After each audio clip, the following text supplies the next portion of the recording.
So the art portfolio track is exactly what it sounds like. It's building portfolios for either AP studio art or college-based portfolios. So it's taking all of the skills that you have and putting them on display so you can show exactly what you're capable of. And depending upon the portfolio you even are trying to create, if it's an AP art portfolio, you're going to have different, say, 2D design, drawing portfolios, how to communicate things. So AP portfolios are much more about the, right now it's sustained investigation or concentration. So taking a topic and how can you use art to communicate that topic is the AP portfolio at this time, and how to maintain control of your medium, how to use different mediums to continue doing that.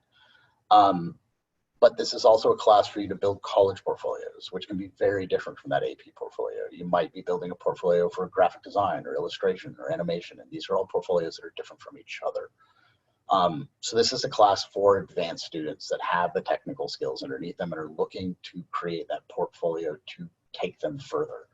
The schedule on it is ongoing weekly, AM and PM, and it's basically focused for those advanced students who are looking to really tie everything together in one last piece.